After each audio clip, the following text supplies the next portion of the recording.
You ever notice how you can picture the best version of yourself so clearly in your mind and just in general, but when you look at your actual life, nothing kind of is like aligning and matching up with what you see in your head. You can see the ripped version of yourself. You can see the more disciplined version of yourself, the one that doesn't mess up on his self improvement and all that good stuff. And you could just see like the millionaire version of you, the my life is finally together and problems are so minimal version of you. But the real you is still procrastinating. He's still scrolling. He's still telling himself or herself, next week I'll start. Next week I'll get onto that thing, that business that I want to start, that opportunity that I want to take advantage of. But today we're talking about something that nobody wants to admit, but most people are addicted to the just potential, not reality, not their progress, but just potential. And that addiction might be the number one thing that's holding you back in your life that you might not even really be realizing. But let me break it down to you. So there's kind of like this drug kind of feeling of potential. Potential feels amazing. It makes you feel successful without doing anything. It gives you that rush, that yo, one day I'm gonna be that person. You know what I'm saying? I'm gonna be that guy. I'm gonna be him necessarily, and your brain rewards it. It's like daydreaming. It gives you dopamine. Planning gives you dopamine. Talking about your future gives you dopamine. You ever hype yourself up with a future fantasy? Like you get excited, and then you absolutely do nothing to kind of go towards that. That's the addiction, and it's cheap. The potential is cheap. It costs you, and the thing is, it's easy. It's free. It costs you nothing, but it gives you everything emotionally. Meanwhile, reality costs you effort, pain, consistency, humility, sacrifice. So your brain chooses the easier drug every single time. And there's a loop that you keep kind of repeating. I'll kind of tell you how it works. You get inspired, then you realize, then you visualize a whole new life. You feel the dopamine rush. Then you swear you're gonna change and you're gonna do this differently, do that differently, and then that feeling kind of fades, and then you go back into your old habits and you repeat the cycle over and over again. And that's why you're always about to become great, but you're always one step away. It feels like you're always working on yourself soon, but soon never comes. It's kind of weird, right? You kind of love the idea of change more than the process of changing itself. And it's you go through like this weird thing. You go through this weird pain of meeting yourself, meeting this version of yourself. It's scary.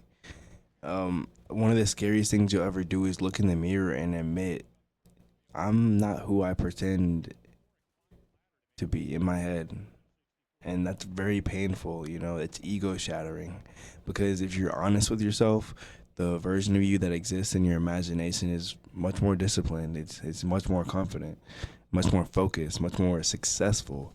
And the version of you right now is none of those things. It's very inconsistent.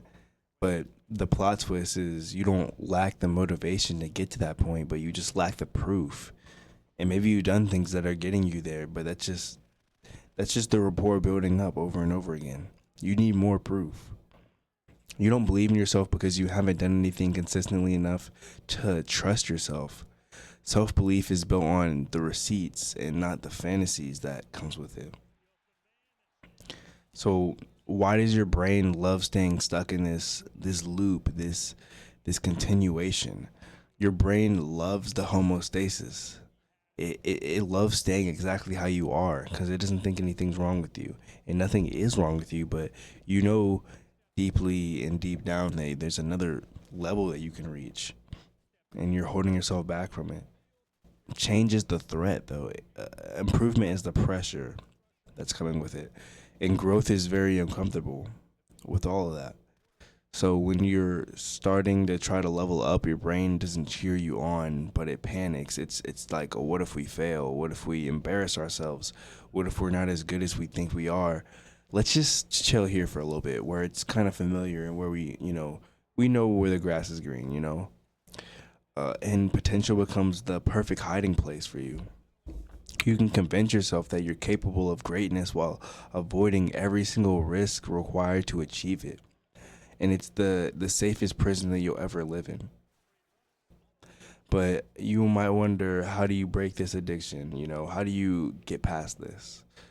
Start with stop fantasizing and start executing on your dreams.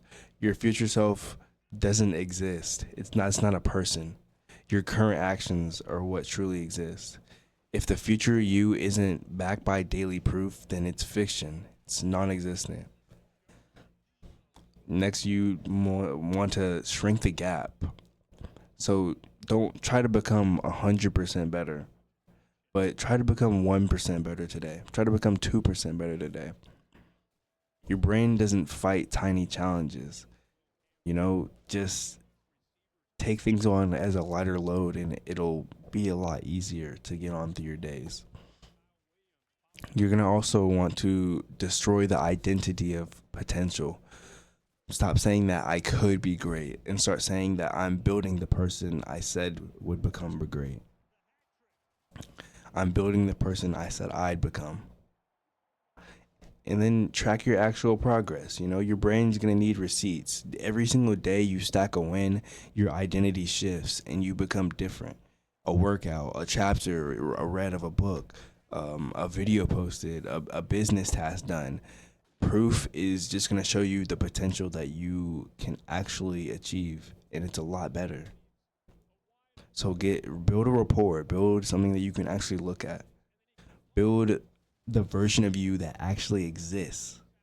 Not the fantasy, not the daydream, not the one day version of you, but you. Start with the messy, the imperfect, the real you, and level that version up. Because there's only one version of you.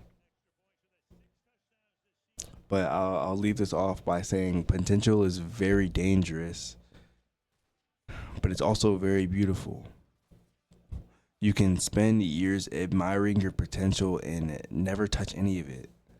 That version of you in your head, he's waiting for you, but he won't show up until you start earning him or her.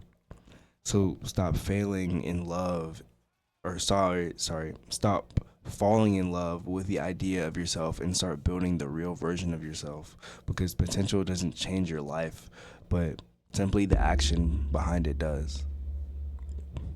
Thank you for listening. It's TNL. I appreciate you for watching.